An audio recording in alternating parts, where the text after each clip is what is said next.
a more niche version compared to the standard mail package being on a futanari, but otherwise popular within its own community. And for the third version of futanari character, we're going to combine our entire meal and have a balanced, nutritious diet.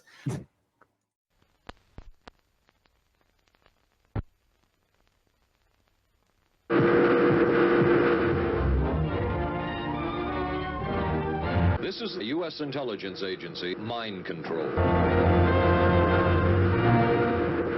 The war in Ukraine, conflicts in the Middle East, and Africa are about to have a crossover episode. Ukrainian special forces aren't just fighting Russian soldiers on the front lines at home anymore. They're now engaging them in both Syria and Sudan. That Ukrainian forces have struck Wagner-backed fighters inside Sudan. In June 2024, the Ukrainian main intelligence directorate, HUR, released footage showing their special operators coordinating with Syrian opposition rebels. Together, they launched attacks on Russian forces inside Syria. They hit Russian checkpoints, ammunition storage depots, and logistics convoys that were filled with supplies. Then Russian foot patrols were ambushed with small arms fire.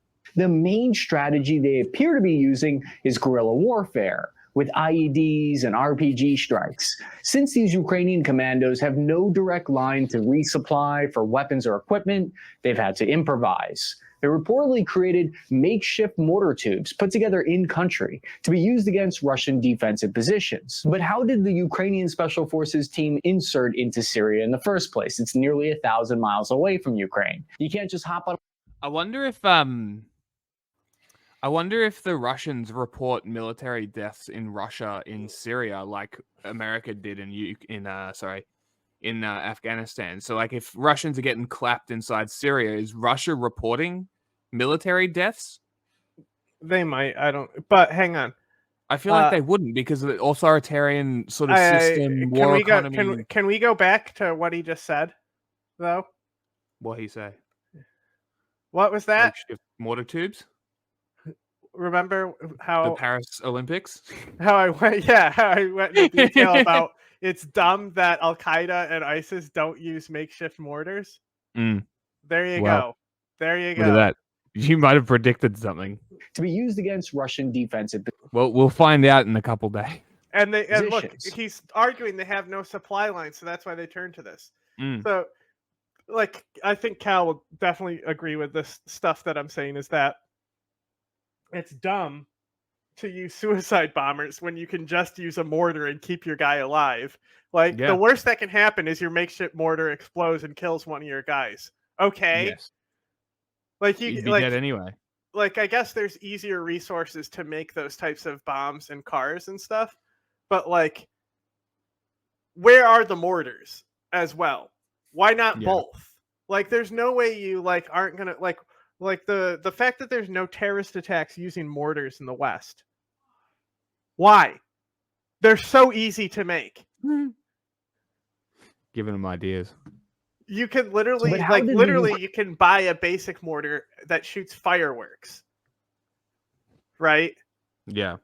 And then you can literally just be like, oh, how did they make this? And machine something. Right? Very easily with scrap metal, right? And then you can literally take, toy rockets and take the boosters and the toy rockets as your propellant for an explosive. And you have a mortar. Ukrainian Special Forces team insert into Syria in the first place. It's nearly 1,000 miles away from literally Ukraine. One you can light on a plane with a fucking match and run away from. So when they respond to the mortar strike, you won't even be there. Make a couple. You can set up a whole line. It'd be like artillery. Yeah, and that's what I was saying is, like, in Iraq, the insurgency used mortars, but, like, on bases. So what I'm saying is, where are they in the West? Right? Why are there no explosive terrorist attacks that use mortars? That's for me, it doesn't make sense because there's like so many pluses to it as compared to like a vehicle-borne IED. You know what I'm saying? I guess you can fit more explosives in the car and take out blocks at a time. directly to Damascus airport without raising a couple of eyebrows. They could have been transported through various clandestine methods and channels. A team could jump on a commercial vessel and sail south through the Black Sea, then stop They want in Turkey to go to heaven. That is true. That is true. Syria. But they could have flown into Iraq. What I'm saying is that it's just, if you're a commander, you know, you should be thinking more logistically. But I guess when it's terrorist attacks specifically with ISIS and stuff, they want to die in the attack. They don't want to be taken into custody anyway. But I'm just saying, it's like that sniper in DC, right? He was able to kill tons of people. Traveled over land because he thought outside the box. Controlled by nations that are aligned with them all along that route. The war in Ukraine continues to rage on, which has led many to wonder why Ukraine would pull specialized troops away from the front lines and send them across the world to a seemingly unrelated conflict, especially when Ukraine is facing widely reported manpower shortages on the front lines. There are several plausible scenarios for what their goals might be that we're going to get into. Matthew Orr is a Eurasia analyst at risk intelligence company RAIN. He spoke to a publication called The New Arab, discussing the logic behind these operations, saying, quote, Kyiv likely believes that the few resources spent exaggerating the mere threat of such attacks on Russian interests in Sudan open the possibility of similar attacks across Russian activities in the Middle East and Africa, forcing Moscow to expend disproportionate resources to secure against such activities in new geographies. And there's what else would really help? You know what else? Because Ukraine really should do is disrupt that Shahed drone operation, and they should do it before Russia can really start getting, their own manufacturing up, right? Yeah. So they're kind of too late to the ball already. But the thing is in Iraq they had the access to the mortars and they used them very effectively. Same with Afghanistan, they had the access to them, but when it comes to homemade explosives, I think hell cannons, insanely easy to make. I could make one. I would have to register the explosive with the federal government. It doesn't stop me from being able to manufacture it. If I was to use a hell cannon for devious purposes, I'm confident that I could make one and use it. I've seen enough being made in person that I think I'll be able to figure it out.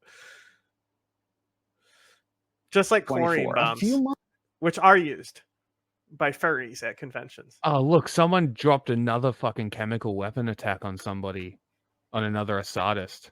The Ghouta chemical attack. Yep. 2013. Yep. Yeah, that one's the worst. Oh, really? Yeah. It's super bad. I think that one's also sarin.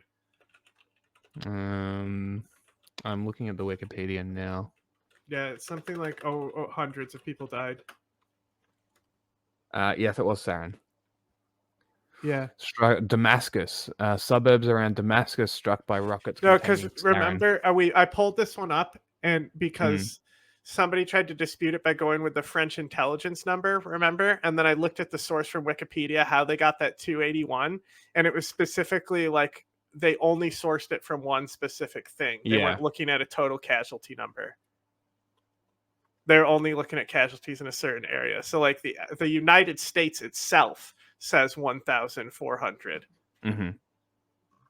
Yeah, because it says 280 to 1,800. Yeah, but that 280 is not an actual estimate of the deaths. Okay, what is that? See, look, bro. Not only do I remember us looking at this, if I go here and I highlight the link, you'll see it's purple because I previously had brought it up. I don't know what we were watching or something, but I specifically went in there and looked at their source. Right? Months after the attack. F281. Yeah. So based on a methodological theoretical analysis of 41. So they counted bodies they could see in videotapes. That's it. Damn, okay. They didn't go to health ministries or anything like that. So their estimate only comes from looking at the videos that they could see. So they said no less than 281 death casualties. And that's just from video. So and then here it says our own intelligence confirms that the Duma hospital, half of the victims were women and children. right? Independent estimates produced, for instance, NGO Doctors Without Borders, mention at least 355 deaths.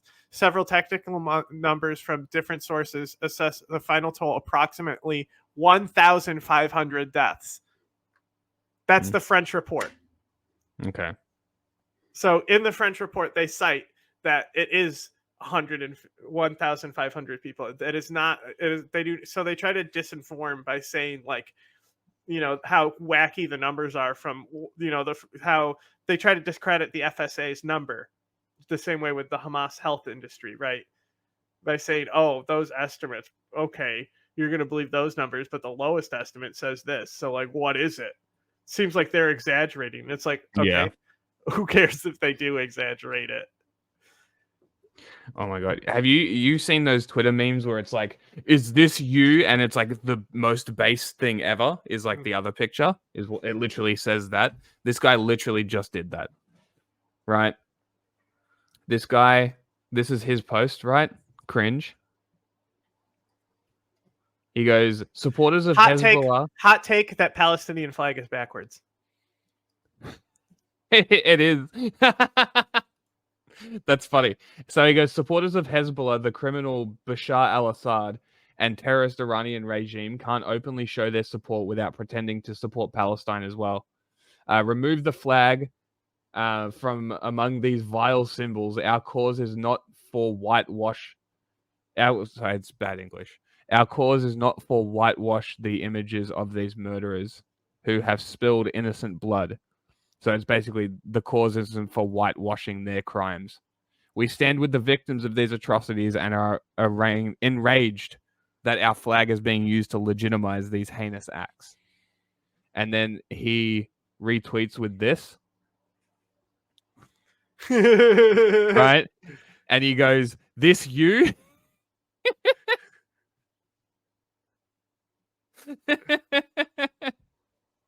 Yeah. Yeah. Started. The Russian Ministry of Defense announced that they were sending additional troops to their positions inside Syria. Got ya. This is exactly where the Ukrainian and this is exactly why ISIS can do attacks in Russia. Thanks, Ukraine. The majority of these battles are taking place in this sensitive, disputed region in southwest Syria, bordering Israel. So now they're Source helping intelligence reports. Israel. This is where most of the Russian mercenaries, troops, and police are currently concentrated. This is where the Israeli-Palestinian conflict and the Ukrainian conflict start to blur lines. If you were to have guessed where Ukrainian special forces would strike at Russia inside Syria, you probably would have guessed from the Kurdish-controlled north, or possibly an attempt at hitting their less guarded oil fields in the central part of Syria. Since the start of 2024, Moscow's forces have been observed. There's two places where I would look, right? Golan Heights and Deir ez-Zor, which would be more Iranian counter, and if that was the case. The Americans, with the north where the Kurds are, with the Americans and stuff, there is a lot of Russian troops there that are blended together, right? But not Wagner, because they're not about to have Wagner around Americans. They learned their lesson in the oil field or the gas field, right? Yeah.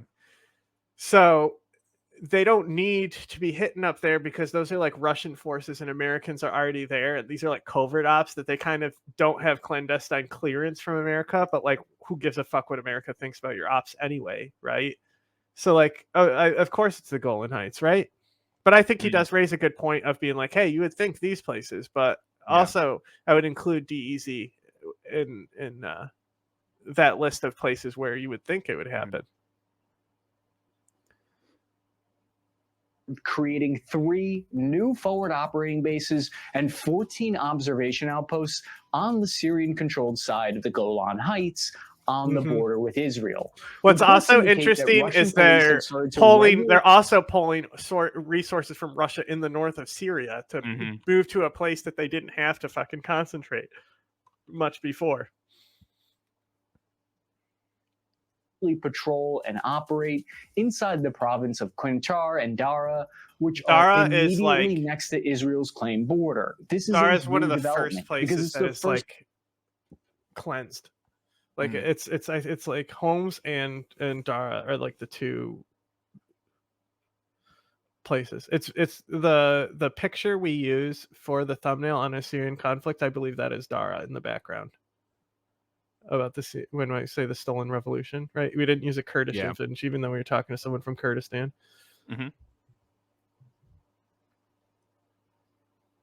First time in recent history that Russian troops have set up only a few hundred feet. It's an interesting personnel carrier. Forces positions. So why are Russian forces building up new bases and increasing manpower on the border with Israel? Mauricio Molinari wrote a great article for La Repubblica where he explained its connection to the war in Ukraine. Israel's having frequent clashes with Hezbollah and pro-Iranian militias in that region. This gives Russian intelligence officers the ability to easily observe Western weapon systems capabilities, both defensive and offensive. They can gather valuable data on these weapons, which are some of the same type of weapons that they're facing inside Ukraine.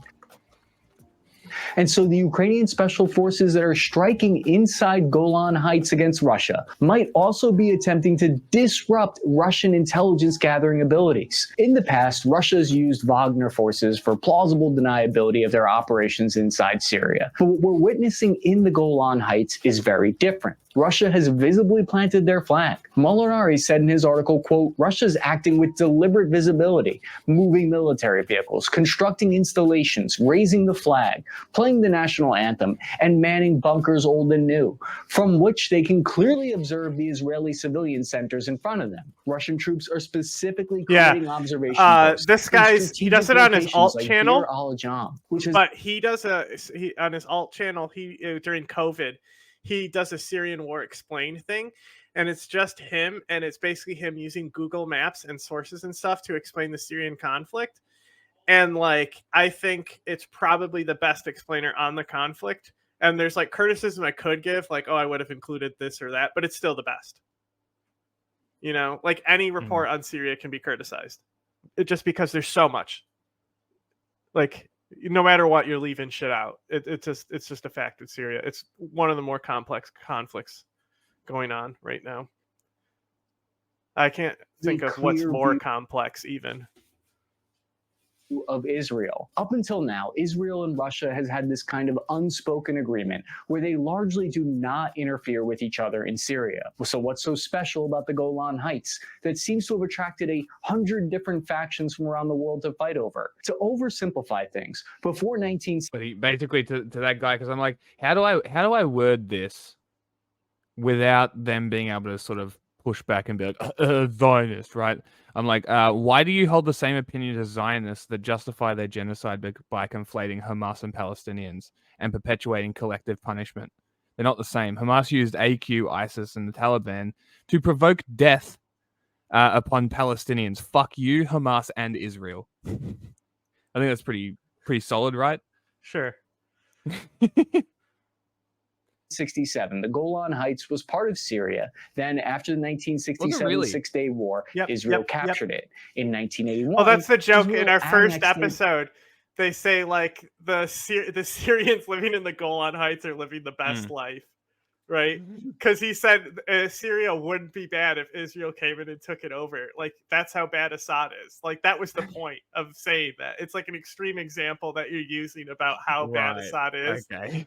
So, like, that's the joke. Is the Syrian and the Golan Heights have the best lives? That's fair. Fair enough.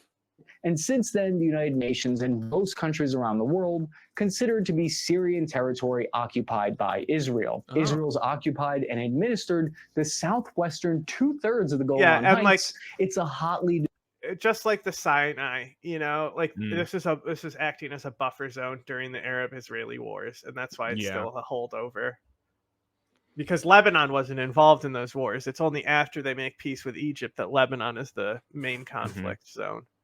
Surprised they don't. I mean, they do have occupation in Lebanon as well, but okay.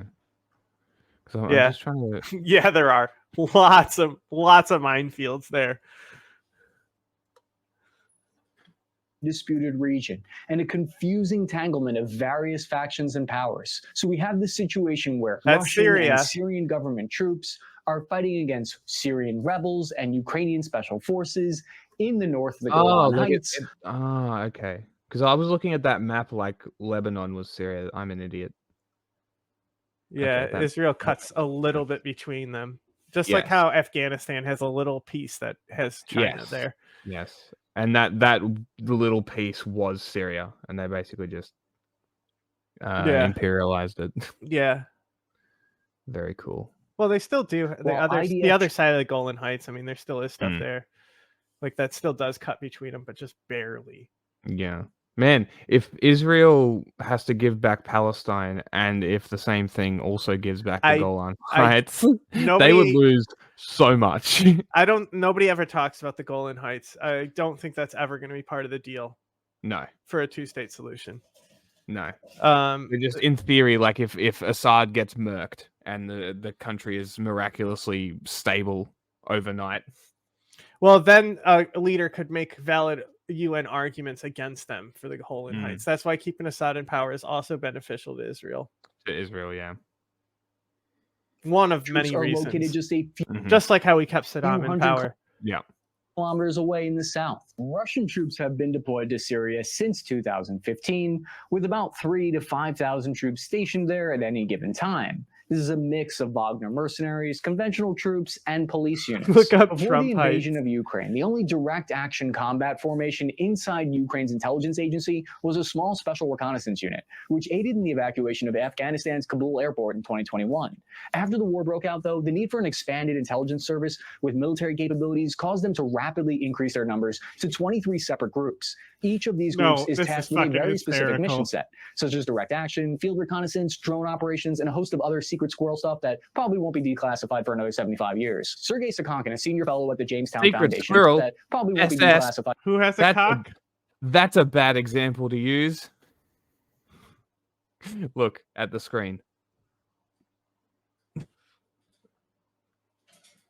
For another 75 years. Sergei Sakhankin, a senior fellow at the Jamestown Foundation, told Business Insider that the Ukrainian operations here in Syria may be part of some sort of tacit agreement between Western allies and Ukraine to battle Russian mercenaries in Africa and the Middle East in exchange for certain military backing for Ukraine in its war against Russia. So did they develop this, or did they just put a sign plausible there? deniability when it comes to their missions in the Golan Heights. The geopolitical connections don't stop there, though. Russia's Minister of Foreign Affairs, Sergei Lavrov, has directly compared the situation in the Golan Heights to the situation in Ukraine's Donbass. Since their invasion of Ukraine, Russia has established various recruitment centers throughout Syria, offering money to people to enlist and fight for them inside Ukraine. The Syrian mercenaries are then given Russian documents and flown from an airbase in Syria to Russia. The best data I could find on this comes from the Syrian Observatory for Human Rights that observed around 2,000 soldiers from Syria had been deployed to fight on the behalf of Russia inside Ukraine so far. So these operations could be in part to slow down mercenary recruitment there, although that certainly wouldn't explain it entirely given the relatively low numbers. Fighting Russia inside Syria might also grant Ukraine an asymmetrical warfare advantage. This is about economy of force. Movies and video games have us believing that special forces are only sent on the most dangerous secretive missions and that a single operator is a one-man army who could hold back an entire assault. The reality is these elite forces will have more of an effect in a clandestine mission like this one than they would on the front lines. It's like how my old squad leader used to always call me a very special tool. He was, of course, saying that I'm good for specific missions, I think. But plans of these attacks are nothing new. A member on our Discord channel reached out to me and sent me a leaked, classified American intelligence analysis document. The documents have been widely reported on in the media, and I made sure anything I share here won't get me sent to prison, although I can't say the same for the guy who originally leaked it. The pages claim that Zelensky had ordered a halt, a cease of the plans to attack inside Syria way back in December of 2022. Apparently, the plans were scuttled, partly because it would have been too complex of an operation to pull off at that point. The American intelligence analysis was written last year in 2023, and it outlines the possible ramifications of a Ukrainian special forces deployment inside Syria. The American intelligence analysis believed that this kind of development would be highly unlikely, because if it happened, it could lead to Russian forces responding by supporting attacks against U.S. forces in Syria. It also stated that another reason this attack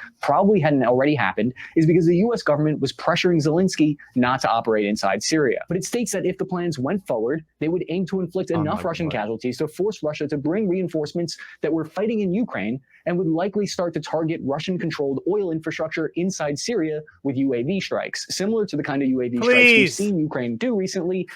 Do it. I hope they do. by hitting Russian oil refineries. Lieutenant General Kirilo Budilov said that he vowed to destroy Russian war criminals anywhere in the world, wherever they are. So it could be a morale move. Budinov is in charge of the intelligence agency, and he likely planned the strikes in Syria and Sudan. Budinov's role has been to hit Russia using unconventional tactics. And also fighting isn't just in the Middle East, though. We've also seen drone strikes inside Iran, potentially. Interesting. in Africa as well. Videos surfaced of Ukrainian special forces battling it out in Sudan against Russian mercenaries and the RSF rebel group. A series of drone strikes hit Wagner. I remember militia people groups were acting like capital. this was some commie conspiracy theory to frame Ukraine at first, which I'm sure Ukraine did as a smokescreen. I'm sure Ukraine perpetuated that rumor just so people would stop paying attention to what they were doing in Sudan. Quietly deployed special operators there back in late August, just days after the breakout of the Civil War. Then a series of FPV drone strikes hit Wagner and RSF forces in and around the capital region. These strategies and styles of drone attacks are essentially identical to the ones conducted against Russia and Ukraine.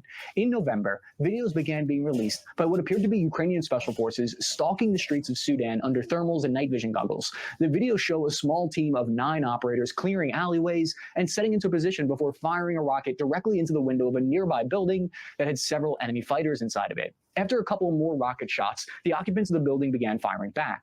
But as the non-thermal view indicates, it's pitch black outside during the attack, and they're essentially shooting blind. Sources within Ukraine's security and defense bad at it. These actions. Go back, look at the bad at it. Within Ukraine's security, it's pitch black outside during the attack, and they're essentially shooting blind. Sources within I saw that. What was that? Black outside. Super slow-mo, we have to see it. During the attack, and they're essentially That's very slow. shooting blind. Oh, where is it? Hey, It said no thermals is what the graphic was. Shooting blind. No thermals. we see it. We see everything. That's like that's in there for less frames than the Exorcist face that's tattooed on my back.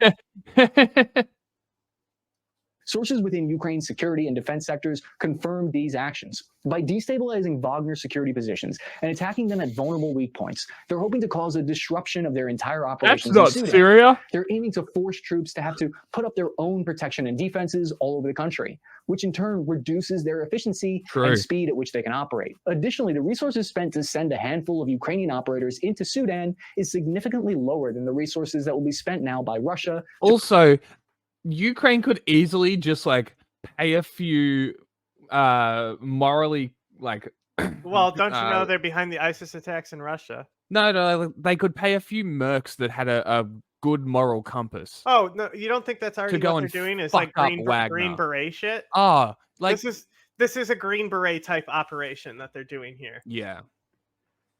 And they're probably getting paid. That's like, because imagine like being like, why aren't the Green Berets operating on the front lines? Because that's not what their job is. Yeah, their job is disrupting deeper shit that you don't even understand. That's what the job of special forces is. Well, Green Berets specifically, you know, like their goal is to not actually fight, but train the militia. Yeah. And like be able to utilize and use a localized militia. Yeah. And by the way, they also do training inside America where they simulate a civil war and them literally being like rounding up the townsfolk to be able to fight back. Like that's one of their training sims they do yearly. Is it really? Yeah. It's video of it. They'll show you how they do the entire sim. I'm interested. You'll have to I'm find pretty sure we've watched it as well. I'm interested. It doesn't ring any bells. To protect its own interests. This applies not just in Sudan, but across all countries Russia's currently operating in. What could some of the factors be for why the conflict has drawn both Ukraine and Russia here? Sudan is currently in the midst of a violent civil war. Russia has been dealing with the Sudanese government since 2017, working to both secure things like port access and permissions to build military bases, as well as training Sudanese troops and assisting them in putting down protests. The two warring sides of the Sudanese armed forces, or the SAF, under al-Baran, who are currently still in control of the government. The rebelling side is the RSF, the Rapid Support Forces under Diaglo. Currently, the RSF holds a large portion of the southwestern corner of Sudan, and their control extends north into the capital city. The RSF are also trained and equipped by the Wagner Group, who are working to overthrow the Sudanese government. According to the latest reports from Sudan, about 90% of the arms and ammunition used by the RSF have been directly supplied by Russia. Though Wagner originally supported the sitting government in 2021, Russia the supporting economic incentive genocide? of securing No. resources like gold deposits favored supporting the rebels instead, who were organized under the Rapid Support Forces. Any gold mines gained here are critical resources for Russia. Companies directly tied to Wagner, such as the Morale Gold, are working inside of the Sudan since at least 2017. Part of this effort is in an attempt to hurt Russia's ability to support their war effort materially. One of the mission goals in Africa is to disrupt the broader effort of Russia in the Sahel region. This area south of the Sahara Desert includes countries like Niger, Chad, which are the latest states to kick American troops stationed out and opt for Russian advisors instead. Since the breakout of the invasion, Sudan has been a major ally and supplier of arms and ammunition to Ukraine, especially in the realm of small arms. If Wagner was able to help remove the sitting government in Sudan, they would not only have full access to the nation's raw resources, but cut off supplies to Ukraine to be able to defend themselves as well. Hence, from Ukraine's point of view, the need for intervention. In February of this year, Ukraine's special forces published. Hence, from Ukraine's point of view, the need for intervention. See? But I guess that's a relevant picture. It's just tiny edit, just tiny amount of frames. In February of this year, Ukraine Special Forces published more videos and information showing they had captured Wagner troops and RSF fighters. 3 prisoners were shown, with one identifying himself as being a member of the Wagner group. It's always difficult to take anything a prisoner says at face value. I tried because to we don't know if find they're answering it honestly or not, because they're under duress. Like by typing Green Beret training, U.S. Insurgency Civil War, and it recommended me one of the videos that recommended me is one of our favorite online content creators, Tim Pool. Nope. Oh, that's great. Look at the honkers.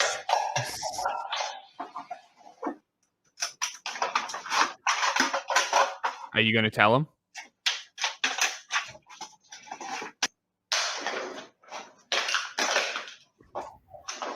Yeah, I mean it's all airsoft, right? It's yeah. It's all airsoft. It's all airsoft. They're not real guns. So that's what more I assume that's what we want to say was fake about it, right? Yeah. This video was a bit more significant than previous ones, as prior to this, the Ukrainian Ministry of Defense pulled the classic line of neither confirming or denying having troops in Sudan. In the interrogation video, however, the flag of Ukraine is plainly displayed on an operator's uniform. Since March of this year, we haven't seen any development in Sudan regarding Ukraine's role in the fight, other than roughly 100 operators under the Timar unit that have been working on training SDF forces against the RSF. Many factors are pointing to the collapse of Sudan within the year, but for now, we'll have to see how it's so funny that the Russian invasion of Ukraine has turned into proxy conflicts. Like, that's fucking crazy. It's funny, but yet people will try to say Ukraine is a proxy conflict. And it's there are literally Ukrainian proxy conflicts. Your thinking is way too shallow, you know? It's literally this, right? Hold on, let me find it. It's literally I know more than you. It's literally that. You don't know enough. You only listen to surface level shit. You don't look any deeper. You don't do any more research. You need to expand what you look at. Well, this bearded dragon be looking at me. All right. I think we'll call it there, though. Yeah, I can't find this video. I mean, it's turning into that now. Now North Korea is joining in. South Korea is like, oh, maybe we will as well then. Because everything North Korea has to do, South Korea has to match. Anyway, everyone, go check out Destiny Dynamics for cool cosplays and gun reloads. And is that the YouTube channel, is it? I mean, that's if you just look up Destiny Dynamics, they'll come up. Yeah. Like Destiny, right? Yeah. DY. Yep. Okay. That is all. Yeah. I didn't say only news. Goodbye.